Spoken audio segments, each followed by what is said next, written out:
दोस्तों नमस्कार। राजनीतिक लड़ाई तो लड़नी ही होगी, मुद्दे चाहे जितने हों और मुद्दे चाहे जिस तरीके से कितने भी उठाए जाएं।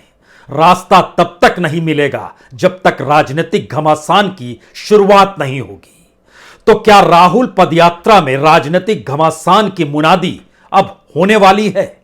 यानी राहुल की पदयात्रा का पहला चरण पूरा हुआ और अब दूसरे चरण में राजनीतिक तौर पर घमासान की स्थिति जो शुरू होगी वह समूचे हिंदी पट्टी को अपने दायरे में ले लेगी, क्योंकि यह एक ऐसी राजनीतिक जमीन है जहां पर बीजेपी की सत्ता बनती है और बीजेपी की सत्ता दिल्ली में काबिज हो जाती है। हिंदी पट्टी की 300 में से 200 सीटों पर बीजेपी ने जीत हासिल कर रखी है।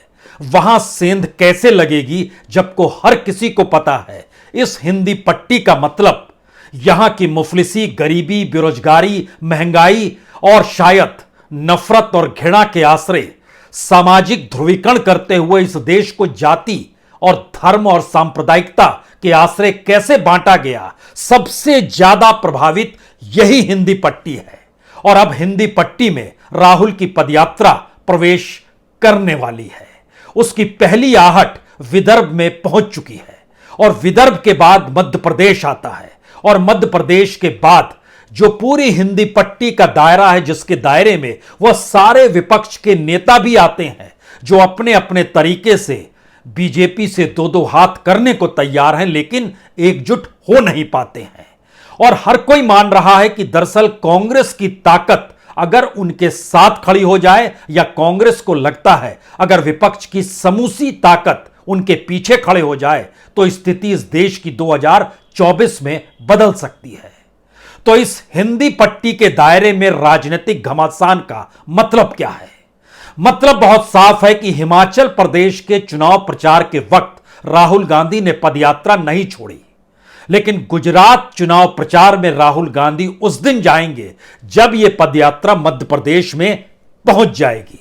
और मध्य प्रदेश में पहुंचते ही प्रियंका गांधी की एंट्री होगी और वो लगातार पदयात्रा में एक हफ्ते से ज्यादा दिन गुजारेगी। और राजनीतिक तौर पर बयानों का दिया जाना या राजनीतिक तौर पर हिंदी पट्टी का ताना बाना जिस लिहाज से बुनना है, उसके दायरे में कांग्रेस शासित राज्य राजस्थान भी आता है और छत्तीसगढ़ भी आता है। उस दायरे में दिल्ली भी आती है और यूपी भी आता है और बिहार भी आता है। उसके दायरे में ममता बनर्जी भी आती हैं और नवीन पटनायक भी आते हैं और पंजाब भी उसी दायरे में आता है। तो क्या हिंदी पट्टी का मतलब पदयात्रा के जरिए उस राजनीति की आहट है जिस पर पदयात्रा की शुरुआत से लेकर अभी तक खामोशी बरती गई? क्योंकि पदयात्रा जिन इलाकों से गुजरी, केरल में, तमिलनाडु में, दोनों जगहों पर बीजेपी नहीं है। कर्नाटक में उसकी मौजूदगी है लेकिन आंध्र प्रदेश में उसकी मौजूदगी नहीं है। और उसके बाद निकलिएगा तो तेलंगाना का इलाका है और फिर महाराष्ट्र का इलाका। और महाराष्ट्र के भीतर जो राजनीतिक प्रयोग बीजेपी ने किया उस पर बीजेपी साइलेंट रही। तो क्या राजनीतिक घमासान सिर्फ पदयात्रा या कांग्रेस के जरिए होगा या बीजेपी भी कुछ कहेगी? और हो सकता है बीजेपी क्या किसी लोटस ऑपरेशन की एक नई शुरुआत इस पदयात्रा के मध्य प्रदेश में घुसते ही शुरू तो नहीं कर देगी? और इस कड़ी में वह राजस्थान को भी, जब राजस्थान में यह यात्रा 8 दिसंबर को प्रवेश करेगी, उस वक्त वहां भी कोई राजनीतिक प्रयोग बीजेपी तो नहीं करेगी। लेकिन आज जिक्र दरअसल इस पदयात्रा के जरिए उस राजनीतिक घमासान का जिसकी बिसात कांग्रेस अब बिछाने जा रही है, उसकी शुरुआत हो सकता है पीछे लौटकर गुजरात की दिशा में जाए। क्योंकि गुजरात में दिया गया राहुल गांधी का वक्तव्य इस देश के भीतर में कांग्रेसियों के भीतर राजनीतिक ऊर्जा को पैदा करेगा, यह हर कोई मानकर चल रहा है। और गुजरात के भीतर दिए गए बयान को लेकर बीजेपी एग्रेसिव होती है या डिफेंसिव होती है, यह भी एक दूर की गोटी है फिलहाल। लेकिन आइए जरा परखने की कोशिश कर लीजिए, क्योंकि मध्य प्रदेश को लेकर कल कमलनाथ, ना सिर्फ कमलनाथ, दिग्विजय सिंह, सुरेश पचौरी और नेताओं की फहरिस्त अगर ध्यान दीजिए तो दिग्विजय, कमलनाथ, सुरेश पचौरी, डॉक्टर गोविंद सिंह, अरुण यादव, ये सब की मुलाकात कल होने वाली। और उसके बाद मध्य प्रदेश का रास्ता धीरे धीरे बनेगा कि हमें राजनीतिक तौर पर किस दृष्टि से जाना है। और मध्य प्रदेश में यात्रा जैसे ही शुरू हो, राहुल गांधी उससे पहले गुजरात की राजनीतिक यात्रा कर लें, यानी इस पदयात्रा को छोड़कर पहली बार चुनावी प्रचार के मैदान में चले जाएं और वहां पर दिया गया भाषण का वो हिस्सा उस पूरी यात्रा के भीतर गूंजेगा और देश के भीतर एक नया संवाद बनाएगा, यह भी तय है। लेकिन जिक्र तो हिंदी पट्टी का इसलिए क्योंकि मध्य प्रदेश से जो इस राजनीति की शुरुआत होती है वह एक दूसरे राज्यों को अपने दायरे में घेरते चली जाती है। मध्य प्रदेश के बाद राजस्थान का हिस्सा है, राजस्थान से निकलेंगे तो फिर उत्तर प्रदेश आ जाएगा, फिर दिल्ली के इलाके में एंट्री होगी, फिर आप हरियाणा और पंजाब की दिशा में चले जाएंगे। तो जरा इस बात को समझ लें कि दरअसल ये 300 सीट राजनीतिक तौर पर एक दूसरे से कैसे जुड़ी हुई है। 2024 को लेकर समूचा विपक्ष इसी हिंदी बेल्ट में क्यों मायने रखता है। मध्य प्रदेश की 29 में से 28 सीटों पर बीजेपी काबिज है, राजस्थान की 25 में से 25 सीटों पर बीजेपी काबिज है, हालांकि एक सीट उसके सहयोगी आरएलपी के पास गई। उत्तर प्रदेश की 80 में से 62 सीटों पर बीजेपी काबिज है, दिल्ली की 7 सीट बीजेपी के पास है, उत्तराखंड की 5 सीट बीजेपी के पास है, हिमाचल प्रदेश की 4 सीट बीजेपी के पास है, पंजाब की 13 में से 2 सीट बीजेपी के पास है। लेकिन एक वक्त अकाली साथ हुआ करते थे तो 2 सीट उनके पास, लेकिन इस वक्त अकाली साथ नहीं है तो वह भी विपक्ष की भूमिका में है। हरियाणा में 10 में से 10 सीट बीजेपी के पास है, बिहार में 40 में से 17 सीट बीजेपी के पास है, बाकी सहयोगियों के पास थी जिसमें जेडीयू 16 जो अब विरोध में है, एलजेपी 6 सीट, लेकिन अब रामविलास पासवान जी नहीं है, उनके भाई हैं, तो कितना प्रभाव वो डाल पाएंगे यह भी शायद बिहार की माटी बता रही है कि बड़ा मुश्किल सवाल है ये।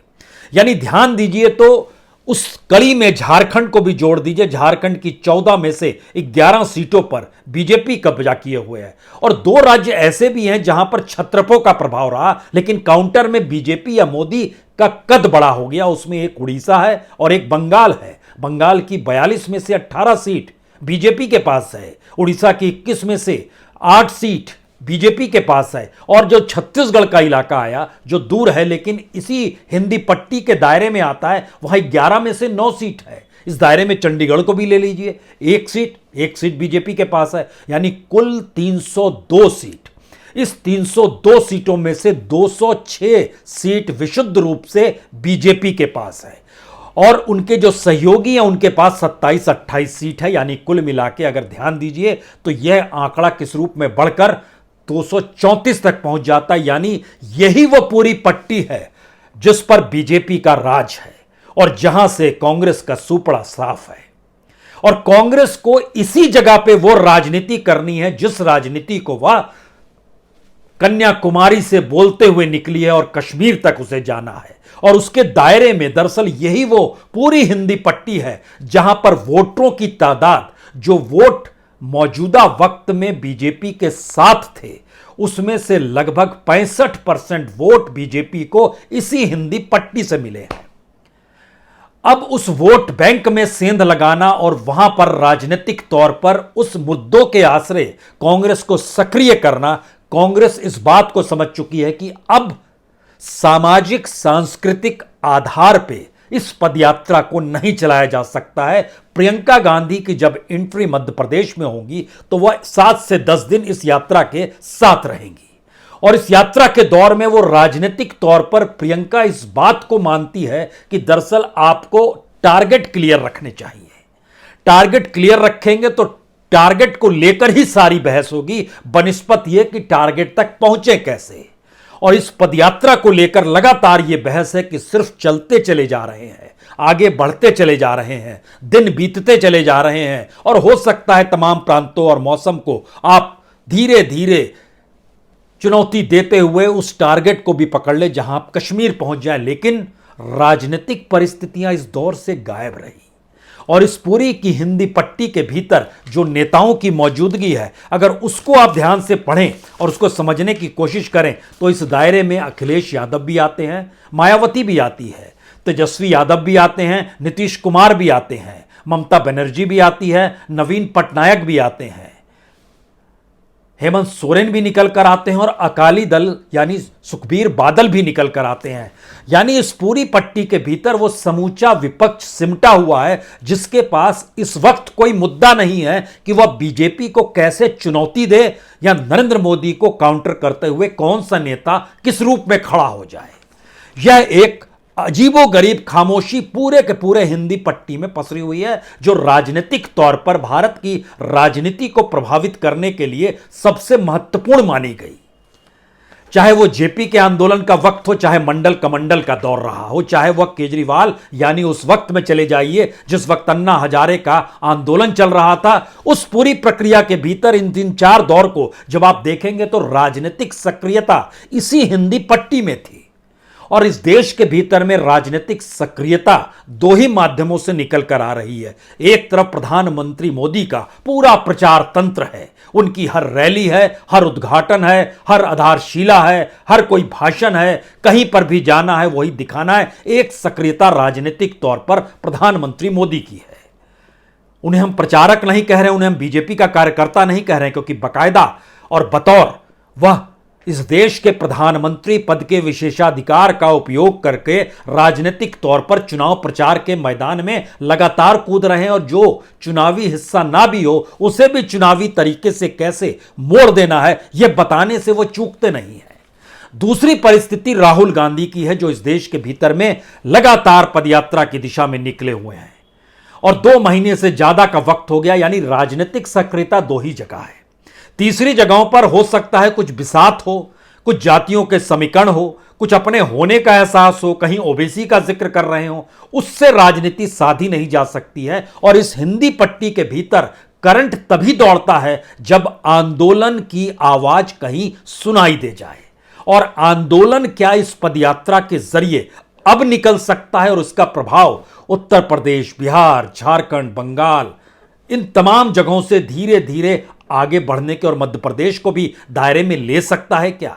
या फिर इस आंदोलन की आहट या इस संघर्ष की आहट के बीच ही एक नया झटका देने की स्थिति में कहीं एक राजनीतिक प्रयोग लोटस ऑपरेशन के जरिए तो नहीं आ जाएगा?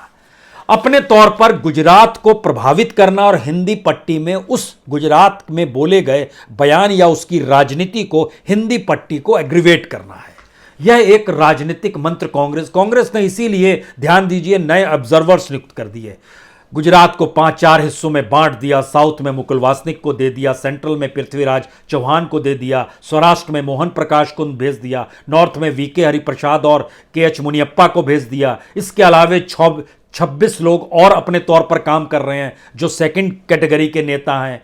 खुद मुख्यमंत्री गहलोत वहां पर मौजूद हैं, रघु शर्मा ऑब्जर्वर के तौर पर मौजूद हैं। लेकिन आप कहेंगे इन नामों को मत पढ़िए, क्योंकि गुजरात के भीतर कांग्रेस है कहां पर, और कांग्रेस की सक्रियता क्या राहुल गांधी के प्रचार के बाद शुरू होगी? और जो 40 लोगों के जो प्रचारकों की लिस्ट बनाई गई है, उनके प्रचार करने से क्या कांग्रेस जागृत हो जाएगी गुजरात के भीतर? और आम आदमी पार्टी और बीजेपी की जो पहुंच और पकड़ प्रचार के जरिए इस दौर में निकल कर आ रही है, क्या उसको ध्वस्त करेगी? बिल्कुल नहीं। सवाल पहली बार उस धारा और विचारधारा का है। सवाल पहली बार उन मुद्दों के आसरे दिए गए उस विजन का है जो शायद इस राजनीति में गायब हो चले हैं। तो क्या हिंदी पट्टी इस विचारधारा को जो कांग्रेस परोसना चाहती है उसको प्लेट में लेने को तैयार है, या गुजरात के अंश राजनीतिक तौर पर बीजेपी को कहीं लाभ तो नहीं पहुंचा देंगे? यह सवाल सबसे बड़ा इसलिए हो चला है क्योंकि जिन 302 सीटों का हम जिक्र कर रहे हैं, जहां पर 206 सीट बीजेपी के पास है, अगर इसमें सेंध नहीं लगी तो इस देश की राजनीति के भीतर कांग्रेस या विपक्ष का कोई महत्व बचेगा ही नहीं। और अगर वो नहीं बच रहा है तो क्षत्रपों के लिए आखिरी चुनाव 2024 होगा। उसके बाद वो समाप्ति की दिशा में बढ़ेंगे, क्योंकि राजनीतिक तौर पर किसी भी पार्टी को चला पाना सत्ता से बाहर रहते हुए एक सबसे मुश्किल काम होता है, और उस पर ईडी और सीबीआई और आईटी की जो दबिश होती है विपक्ष के पॉलिटिकल नेताओं पर, उससे आप बच नहीं सकते हैं। तो ऐसे में 6-7 मुद्दे अपने तौर पर जरूर शुरू होते हैं, लेकिन कांग्रेस के पास जो 95 एमएलए हैं, सभी को मौजूद रहना है बुरहानपुर के करौली गांव में मध्य प्रदेश से, और वहीं से शुरुआत होगी। वहां पर 2 दिन का विश्राम भी होगा। उस दौर में राहुल गांधी की गुजरात यात्रा भी होगी, उस दौर में प्रियंका गांधी की एंट्री भी होगी, और जो मालवा के निमाड़ के पूरे इलाके की जो 66 सीट है, जिस दायरे में यह पूरी की पूरी पदयात्रा निकलेगी, उसमें सवाल यह नहीं है कि दरअसल यह समूचे मध्य प्रदेश को कैसे प्रभावित करेगी। सवाल सिर्फ यही है कि जिन मुद्दों को धागों में पिरोया गया, उसके दायरे में इस पूरे 300 हिंदी पट्टी से जुड़े हुए जो वोटरों की तादाद है, और उनकी संख्या लगभग 60 करोड़ के लगभग है, उन वोटरों को प्रभावित करने की स्थिति में कैसे कौन आ पाएगा, और उसको अपने साथ जोड़ने के लिए वो कौन सा विजन होगा, या सिर्फ निशाने पर मोदी होंगे, इसको भी समझना होगा। इसलिए पहली बार निशाने पर मोदी के समानांतर कांग्रेस की विचारधारा को कैसे रखना है, इसको भी बताने का प्रयास अलग अलग जगहों पर अलग अलग तरीके से किया जा रहा है। और यह एक इसलिए बड़ा महत्वपूर्ण तत्व है कि पूरे विपक्ष के भीतर जो खामोशी है, वह भी इंतजार कर रही है कि कोई एक ऐसा मुद्दा इस हिंदी पट्टी में अगर उछलता है तो उसको तुरंत लपकने के लिए उत्तर प्रदेश की राजनीति और बिहार की राजनीति तो तैयार बैठी है। उसके साथ साथ कहीं ना कहीं ममता बनर्जी भी सक्रिय होगी, और कहीं ना कहीं नवीन पटनायक भी कुछ सवालों को अपने लिए खड़ा जरूर करेंगे, क्योंकि चुनाव तो उन्हें भी लड़ना है, सीटें तो उन्हें भी चाहिए। और इस दायरे को अगर एक ग्राउंड जीरो के तौर पर 2 राज्यों को चुना गया है, एक तरफ गुजरात में राहुल की प्रचार यात्रा, दूसरी तरफ मध्य प्रदेश के भीतर में कांग्रेस की सक्रियता राजनीतिक तौर पर सीधे निशाने पर जिन 3 चीजों को लेने जा रही है, उसमें ऑपरेशन लोटस, जिसकी तैयारी बीजेपी चाह रही है कि मध्य प्रदेश में यात्रा के घुसते ही वो कर दे, क्योंकि 19 एमएलएस जो थे वो क्रॉस वोटिंग किए थे राष्ट्रपति चुनाव के वक्त में, वह भी निशाने पर हैं बीजेपी के, और वो बीजेपी चाहती है कि उसी पीरियड में यह ऑपरेशन लोटस हो और उसकी अगली खेप राजस्थान में हो, क्योंकि राजस्थान में भी जो स्थिति गहलोत और पायलट के बीच है, यह दोनों नेता तो साथ नहीं आएंगे, लेकिन यह दोनों नेता अगर भिड़ते रहेंगे तो यह तो तय हो जाएगा कि राजस्थान निकल रहा है कांग्रेस के हाथ से, और वो जा रहा है बीजेपी के पास। तो जीतने के लिहाज से जो हड़कंप कांग्रेस के भीतर दोनों ग्रुपों में से निकलेगी, वह बीजेपी के साथ आकर खड़ी हो जाएगी, या उसको खड़ा करने का प्रयास एजेंसीज भी करेगी और राजनीतिक तौर पर पूंजी भी करेगी। इन दोनों का कॉकटेल राजनीतिक तौर पर प्रभाव डालेगा। यानी ध्यान दीजिए, घमासान की स्थिति के लिए बीजेपी तैयार है, घमासान करने की बिसात कांग्रेस बिछा रही है, और इसके दायरे में, यह पूरी हिंदी पट्टी के दायरे में जो 3 सवाल सबसे बड़े हैं, वो महंगाई, बेरोजगारी, ये 2 सवालों से जुड़ा हुआ तीसरा सवाल युवाओं के भीतर का वो आक्रोश है, जिस आक्रोश को संभाल पाने की स्थिति में अभी कोई पॉलिटिकल पार्टी नहीं आई है। बिहार में तेजस्वी जब सत्ता में नहीं आए थे, तब वो इस युवाओं के आक्रोश को बिहार में संभाल रहे थे। इलेक्शन के पीरियड तक अखिलेश यादव भी संभाल रहे थे, और इस पूरी हिंदी पट्टी के भीतर बड़ी तादाद मुस्लिमों की है जो साइलेंट है, लेकिन उसे यह भी समझ में नहीं आ रहा है कि वो कहां जाए जहां से वो जिसके पक्ष में जाए उसे जीत मिल जाए, और वो जाहिर तौर पर बीजेपी का विरोध करता हुआ होगा। ये 3-4 सवाल इस हिंदी पट्टी को राजनीतिक तौर पर कैसे सक्रिय कर सकते हैं, इस सवाल का जवाब ही कांग्रेस खोज रही है अपने नेताओं के बीच खड़े होकर। और कांग्रेस की सक्रियता पर विपक्ष और छत्रपों की राजनीति जाकर टिक गई है, जो इंतजार कर रहे हैं कि कहीं कोई आग तो निकले, बाकी तो चिंगारी हम लोग अपने तौर पर बढ़ाते चले जाएंगे।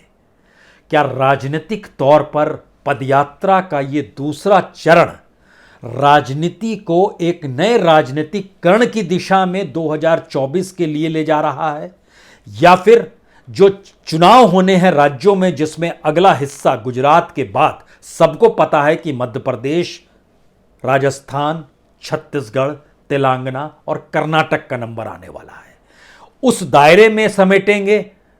मुश्किल सवाल है ये पूरी लड़ाई 2024 को लेकर हो रही है, क्योंकि राजनीतिक तौर पर अपनी क्षेत्रीय कैडर को कैसे मथा जाए, अभी भी कांग्रेस इसे समझ नहीं पाई है। या कांग्रेस के भीतर भी वही सवाल उठ गए हैं जो छत्रपों के भीतर सवाल हैं और बीजेपी इसका लाभ उठा रही है। इसलिए आखिर के 3 सवाल शायद मध्य प्रदेश में एंट्री होते ही सबसे बड़े हो जाएंगे।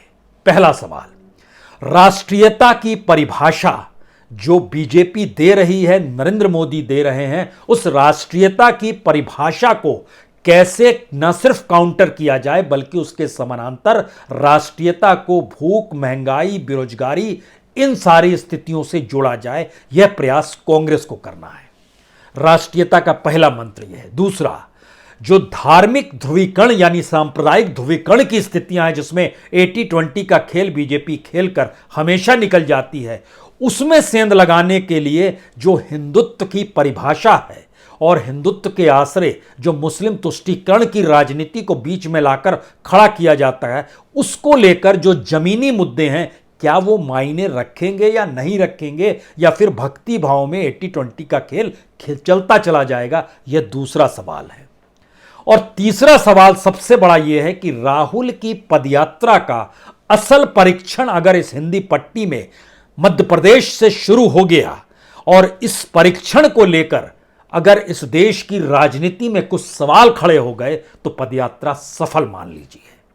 और पदयात्रा अगर आत्ममंथन करते हुए चिंतन की दिशा में भारत की राजनीति को नहीं ले जाती है तो यह सिर्फ निजी तौर पर राहुल गांधी के अपने ट्रांसफॉर जो उनका अपना होना है, यह उस दिशा में जाकर थम जाती है।